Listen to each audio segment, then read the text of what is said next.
Wife's best friend tried to Sduce me after moving in. So I ran out, but when I got back it turns out she had given her permission to do it because they wanted an open marriage. My wife, Kate, has a best friend, Sandra, with whom she shares a uniquely close bond. They both call each other sisters. Their friendship began back in college, where they met and quickly became inseparable. Even after they graduated, as life grew busier with jobs, relationships, and responsibilities, Kate and Sandra remained a significant part of each other's lives, never letting distance or time diminish the bond they shared. When Kate and I first began dating, she was upfront about Sandra's importance in her life. She would often speak of Sandra with such warmth and respect that it was easy to see just how much her friend meant to her. Kate always made it clear that for our relationship to flourish, I would need to make a strong impression on her best friend and sort of get her acceptance. The first time I met Sandra, I wanted to make sure that she knew I respected her friendship with Kate. So, along with the bouquet I brought for Kate, I also picked up a second bouquet for Sandra as a friendly gesture. When I presented the flowers to Sandra, she started awing and seemed genuinely touched by my gesture.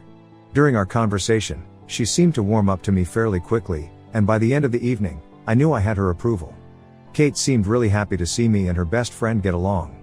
However, I will say that I did notice a few red flags. For example, Sandra loved talking about only herself. She seldom asked any questions or let anybody else speak. It was like she loved only hearing her own loud voice.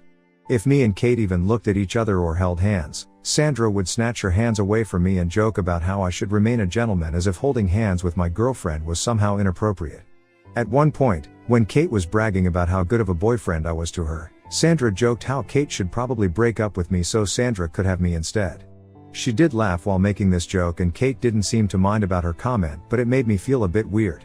However, I didn't want to overthink and create any issues, since my only goal was to earn Kate's best friend's approval for a smoother path in our relationship.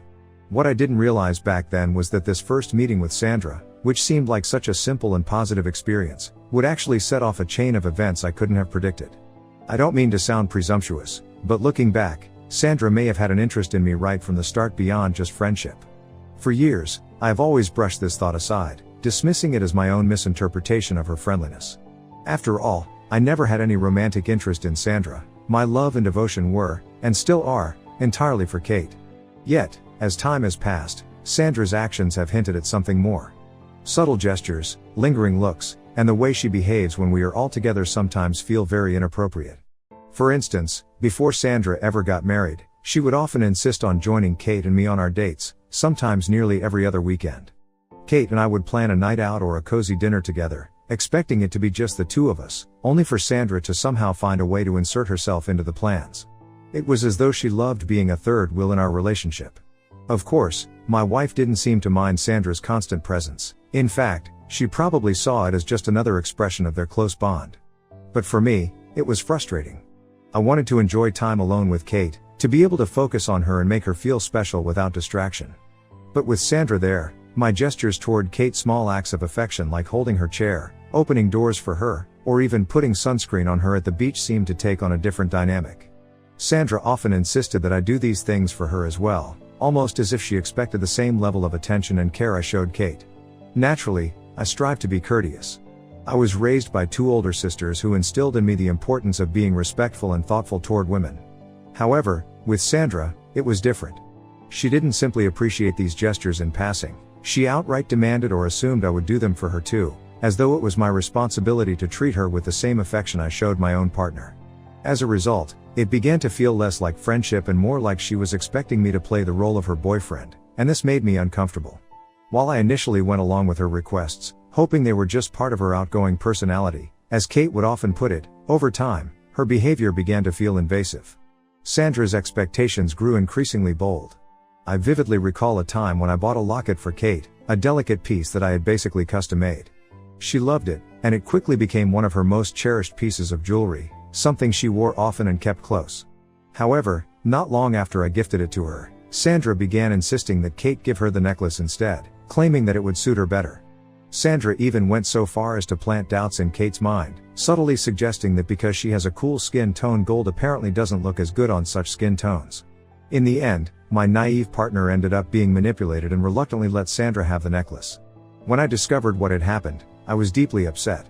I didn't understand how Sandra could make Kate feel insecure about something so personal, nor did I understand how she felt entitled to a gift I had thoughtfully picked out for my partner only. Feeling a surge of frustration, I confronted Kate about the necklace and firmly told her that she needed to ask her best friend to give it back. I knew Kate hadn't willingly given it up, she'd simply been persuaded as she was a people pleaser and likely did not want to upset her best friend. When Sandra found out that I wanted the necklace back for Kate, she refused to give it back. She had the nerve to accuse me of being disrespectful for asking her to return a gift that Kate had already given her. She claimed that she only had Kate's best interests at heart, suggesting she simply wanted my partner to look good in things that truly suited her. Her words irritated me even further. I was clear and direct with her, telling her that Kate was beautiful exactly as she was and looked good in anything she wore, gold, silver, or any other jewelry. I firmly asked Sandra to return the necklace to Kate. Sandra then made a counter demand, suggesting that if she were to give the necklace back, I should buy her a better necklace for her upcoming birthday, insisting she deserved to be pampered as well. The entire situation felt surreal, and I was taken aback by her entitlement. I reminded her that I was not her boyfriend, so maybe she should not be making such ridiculous demands to me. However, Sandra continued to insist that I was an important part of Kate's life, which meant I was an important part of her life too, so she didn't see any issue as to why I couldn't buy her a necklace. In the end, just to resolve the situation without causing more friction, I reluctantly agreed to her demand. Only then did she return Kate's necklace. This entire ordeal left a sour taste. It made me question the true nature of Sandra's intentions, as well as the effect her friendship had on my wife's sense of self. If you're wondering why Kate would allow her best friend to overstep time and time again, well, that's simply who my wife is. Kate is extremely kind. She tends to see only the best in those she loves and is often willing to overlook their flaws and mistakes. When it came to Sandra, this is especially true. They have known each other for so long that their friendship was almost woven into the fabric of Kate's life, making it difficult for her to establish clear boundaries with someone who felt more like family. However, I didn't consider Sandra as my family, and I hated the way she treated Kate sometimes. Kate's tendency to always forgive Sandra's behavior often led to clashes between us, as I couldn't understand why she would let her friend cross lines so often without saying anything. Over the years, I would often bring up the fact that Sandra seemed to lack respect for boundaries, especially where Kate and I were concerned. She was intrusive and inconsiderate a lot of the time. Kate would listen and always impatiently assure me that her best friend's heart was in the right place and that she would talk to her about it if her behavior bothered me so much. But, obviously, Kate never quite managed to have that conversation. Confrontation just wasn't in her nature, and she always seemed to hope that things would smooth themselves out over time. As a result, Sandra continued to impose herself on our lives. When Kate and I got married, we kept things simple with a court wedding. It was a small, intimate affair, no grand ceremony, just the two of us along with Kate's best friend, Sandra, and my own best friend. We planned to throw a larger celebration later for our extended family and friends. But even at this modest ceremony, Sandra managed to take the attention away by showing up wearing a white mini dress. Can you believe that? Seeing Sandra in white on what was supposed to be Kate's special day shocked me. I leaned over and quietly asked Kate if she knew about Sandra's choice of attire, but she looked as surprised as I was. She approached Sandra and gently questioned her about why she had chosen to wear white. Sandra, in her usual dismissive manner, brushed off the question and claimed she didn't have anything else decent to wear, so she wore this dress. I pointed out to Sandra how only the bride was supposed to wear white. This seemed to infuriate Sandra, and she argued how it was old-fashioned to think only the bride can wear white. She insisted that she simply liked the dress and hadn't considered the color as a factor. My instinct was to ask Sandra to leave right then and there. Her disregard for such a basic wedding tradition felt, to me, like an intentional attempt to make herself the center of attention. But before I could say anything, Kate stepped in, asking me to let it go. She explained that Sandra was her best friend and that, even though her actions were questionable, she couldn't imagine our wedding day without her there. Kate's forgiveness and loyalty to Sandra were almost boundless, and once again, I found myself putting aside my frustrations for her sake. Throughout our marriage, Sandra has continued to make offhanded, flirtatious comments toward me. She would compliment how great my arms look, or how hot I looked in black shirts. The first few times, I tried to brush them off, thinking maybe she was just overly friendly. But her behavior never seemed to change. In fact, it grew bolder over time. She once even joined my gym for a year, where she would constantly disturb me during my workouts with her petty questions. She would unnecessarily compliment my abs and get very close to me while talking. Whenever I tried to bring this up with Kate, hoping she would at least take my concerns seriously, she would just laugh, assuring me that Sandra didn't mean anything by it. To her, Sandra's comments and flirty behavior were all in good fun. Kate would often wave it off as if I was overreacting. This year, however, Sandra's behavior has gone too far. For context, she got divorced from her ex-husband after he found out that she had been having an affair with her coworker. Her ex left her without a second thought and ensured that she wouldn't receive any alimony because of her cheating. However, while her ex had the good fortune of walking away, we, unfortunately, became the ones left dealing with the aftermath. With nowhere else to go after her divorce, Sandra convinced my wife to let her move in with us. The entire arrangement happened practically overnight, without any prior discussion or planning. One evening, I came home to find Sandra's belongings in our guest room, and Kate casually informed me that Sandra would be staying with us indefinitely, or at least until she could get back on her feet. She hadn't asked me if I was okay with it, hadn't given me the courtesy of a heads up, she had just made the decision on her own. Since moving in, Sandra has shown absolutely no motivation to find a job or make any strides toward independence. Instead, she spends her days lounging at my home with my wife. Both of them are either day drinking or shopping most of the time. While I'm grateful for the stability of my current job, which affords us the lifestyle we enjoy, I can't ignore the fact that I'm effectively funding Sandra's luxuries alongside my own household. My frustration grows each month as I review our bank statements, shocked by the sheer number of expenses that are clearly unnecessary, frivolous, or outright indulgent, and it's clear a large portion of these are spent on Sandra. Whenever I bring this up with Kate, she defends Sandra, saying that her best friend is going through a tough time and needs to heal. In Kate's view, buying Sandra little gifts or covering her daily expenses is the least we could do to help her recover from her divorce. However, I can't help but feel that Sandra has been taking full advantage of both of us financially and emotionally. While Kate does things for her best friend out of love, Sandra is clearly a freeloader, happily soaking up all the benefits without contributing a thing to our household. I was still willing to keep quiet and say nothing to Sandra for the sake of my wife, but this week, Sandra crossed the line and tried to seduce me. Here's what happened. My wife recently took a trip to visit her sister. This was a spontaneous trip, and she told me initially she planned to take Sandra with her. I was happy and looking forward to having the house to myself for once. After months of sharing our space with Sandra, a day alone sounded like a breath of fresh air.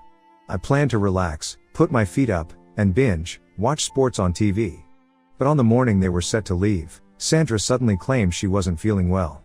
She complained of nausea and fatigue, putting on a performance that apparently convinced my wife she shouldn't travel. Despite my disappointment, I didn't think much of it. People get sick, and if Sandra was feeling unwell, I couldn't exactly force her to leave. My wife, always the caretaker, asked me to check in on Sandra from time to time while she was away. She also wanted me to make sure her best friend was taking her medicine. I agreed. However, just a few hours after my wife left, Sandra's sudden illness seemed to vanish into thin air. She came out of her room, wearing a short skirt and a hoodie that seemed very familiar. My eyes widened as I recognized that this was one of my old hoodies, which I didn't even wear anymore. I asked her where she found it and why she was wearing it. Sandra told me that my wife had found the hoodie in my closet and was planning to donate it. However, Sandra convinced my wife to give it to her instead, saying she thought the hoodie was really cute. I just nodded and went back to watching TV. Sandra then attempted to make small talk. I wasn't interested, though, and I kept my responses short, sticking to one-word replies as I focused on the TV, hoping she'd get the hint and leave me alone. Undeterred, Sandra then sat next to me on the couch, much closer than I was comfortable with. To create a barrier, I immediately placed a sofa cushion between us, hoping it would signal that I wanted space. She laughed at this, seeming amused rather than offended, and leaned toward me, asking with a smirk if she was making me feel hot and uncomfortable. I looked at her disgusted and replied that I simply preferred having my personal space, adding that since she wasn't feeling well earlier, I didn't want to risk catching her germs. My hope was that this would make her realize I wasn't interested in her company, but instead, Sandra laughed even more, clearly taking none of this seriously. She swung her legs up on the couch, turning her entire body to face me. Then she leaned in even closer, her gaze intense, and told me how this kind of honesty from me was what she had always loved the most about me. The casual, almost flirtatious tone made my discomfort skyrocket. It was becoming increasingly clear that she was sort of coming on to me. I kept ignoring her, hoping she would eventually take the hint and leave me alone, but Sandra wasn't letting up. She then started playing with my hair. I moved my head away and asked her clearly to leave me alone. She then smiled and replied how I should relax and enjoy the time we had, just the two of us. The situation was becoming unbearable. She was being inappropriate with me and I did not like that. If this was a man, I would have straight up slapped him, but she was a woman and I didn't want any trouble. So, I immediately got up from the couch and walked into the kitchen to gather my thoughts. Frankly, I wished my wife were here to witness this. I took out a drink from the fridge, and when I returned to the living room, Sandra started suggesting that I should ditch watching TV and come watch her instead, saying she wanted to take a dip in the pool. Then, she told me, with a grin, how she wanted to show off her latest swimwear in front of me. At this point, my mind was racing. The reality of the situation hit me like a ton of bricks. Sandra wasn't just flirting, she was basically harassing me. I could feel my frustration and anger boiling over. This wasn't a playful situation anymore. This was a violation of boundaries. I immediately grabbed my car keys and walked out of the house. I needed to get away, to clear my head. I just couldn't be in that house with her anymore, knowing what had just unfolded. Currently, I am sitting at a cafe, all alone, scared to go back home. When I called Kate earlier to explain the situation and how Sandra had made me feel, she completely dismissed my worries. I thought my wife was the one person who would finally see how inappropriate and out of line Sandra was being, but Kate just laughed at my reaction. She told me how it wasn't even that serious, and that I shouldn't be surprised by Sandra's harmless flirting. She insisted that I was reading too much into her friend's comments. I tried again to explain that this was different, that Sandra asking me to watch her swim or touch my hair while talking was not her usual behavior. But Kate just started to mock me, questioning my masculinity for not taking it playfully, and jokingly told me I needed to grow a pair. I was completely shocked by her reaction. So, Ida for overreacting to my wife's best friend flirting with me? Am I reading too much into it? Update 1. I have to clarify, when my wife dismissed my concerns, I was completely taken aback as well. I still don't understand why my wife continues to defend Sandra's behavior so vehemently. After reading all your comments, I did call back my wife and flat out told her that I wanted Sandra out of the house. No more arguments. This was no longer just a minor issue for me, it had become a boundary violation, and I couldn't ignore it anymore. Kate started begging me, telling me that Sandra had nowhere else to go and that if I kicked her out, she would be living on the streets. I told her that I didn't care about where her best friend was going to live as long as she was gone from our place. In the end, Kate promised she would come home and talk to Sandra about her actions. As of now, I am back at home. I think Kate has given Sandra a heads up because she has stayed in her room and hasn't tried to disturb me again. Update 2. I can't believe this post has gone viral since I posted this yesterday. Y'all are right. Sandra has never really respected my personal space. It isn't just this one incident, it is the accumulation of all the little boundary pushing moments that have happened over time. Now, after everything that has transpired, I don't know how to look at her in the same way again. I don't feel safe in my own home. As advised by some of you, I have ordered a few cameras from Amazon so I can put them around the house, like the living room and the kitchen. If Sandra tries anything on me again, then I can have evidence against her. Also, Sandra did send me a text message, an apology of sorts. Maybe Kate asked her to do this, I don't know. Sandra hasn't yet dared to face me since yesterday and has pretty much been locked inside her room. In the text message, she apologized for making me feel uncomfortable and wrote that it wasn't her intention to cause any problems. I didn't bother replying back to the text. Update 3. It's been a week since my last update. So, my wife is now back home, and it seems like she and Sandra have spent a lot of time talking through what happened that day. Sandra has personally apologized to me again, but even then, I couldn't bring myself to respond. I just ignored her and let her know that she needed to move out. Kate tried to change my mind again, but I was still firm on my decision. After some back and forth, Kate suggested that I give Sandra 2 more weeks to figure things out. I agreed, but begrudgingly. However, yesterday, everything changed. I overheard something between Sandra and Kate that has now completely shifted how I view my wife and the entire situation. You see, I was out for my usual morning run, and when I came back home, I could hear Sandra and Kate talking in the living room. I generally come in through the back door, every morning, after my run. I guess this time they just didn't hear me. Initially, I wasn't even paying much attention to their conversation, until I heard Sandra's voice clearly, saying to Kate, "You're so unlucky to have an uptight husband like him." I froze when I heard that. I then heard Kate laughing like she didn't see anything wrong with what her best friend had just commented about me. Sandra then told Kate that it was going to be very difficult to convince me to agree to an open marriage setting since I was never easily swayed. I was confused when I heard that. What did they mean by open marriage? Then, I heard Kate say that she wished I was more broad-minded like other men. Almost in frustration, she added that things could have been so much easier if I had just slept with Sandra when we were home alone. Sandra then jokingly told my wife that she had tried her hardest, but I just wouldn't budge.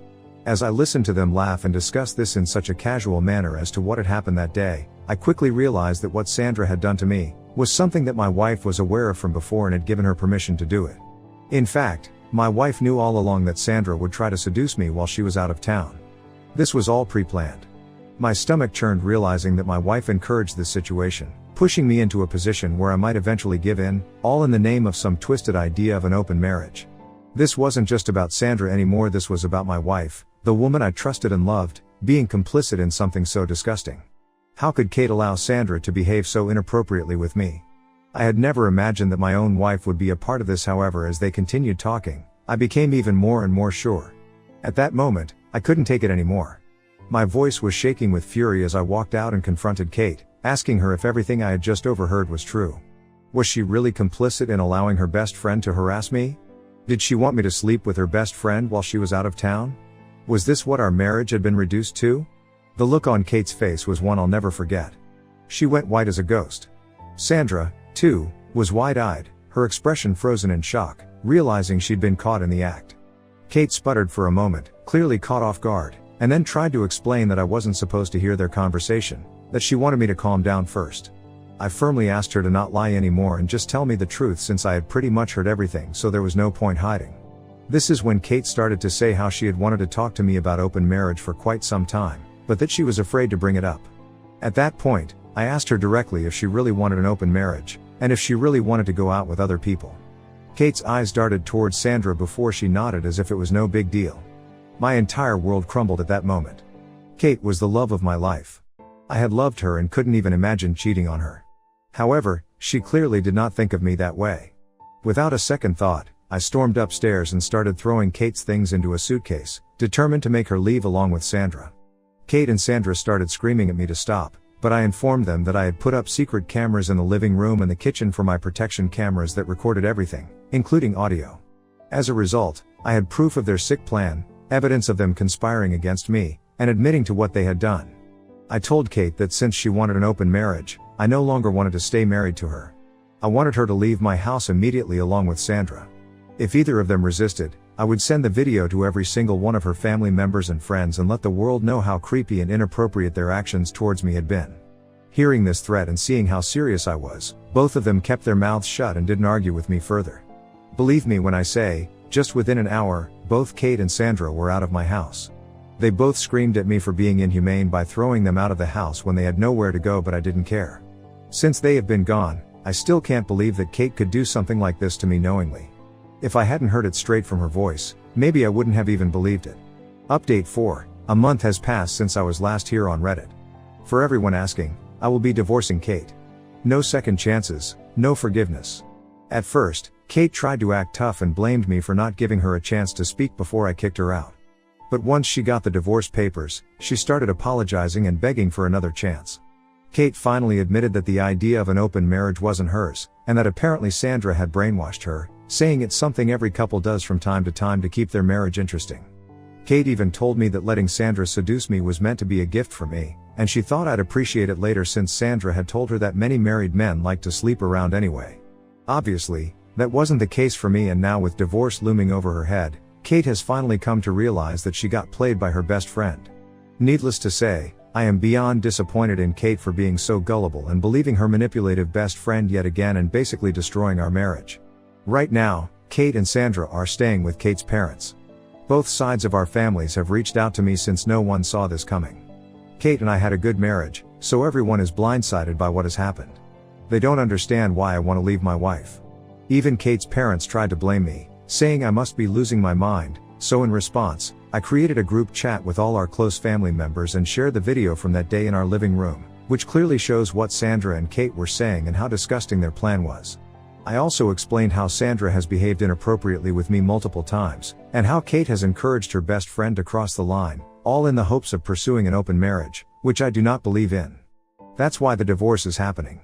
I even sent a screenshot of the apology Sandra had sent me, where she essentially apologized for harassing me that day when we were home alone. Suffice it to say, Kate has a lot of explaining to do now with everyone. As for me, I am just glad to be done with all this.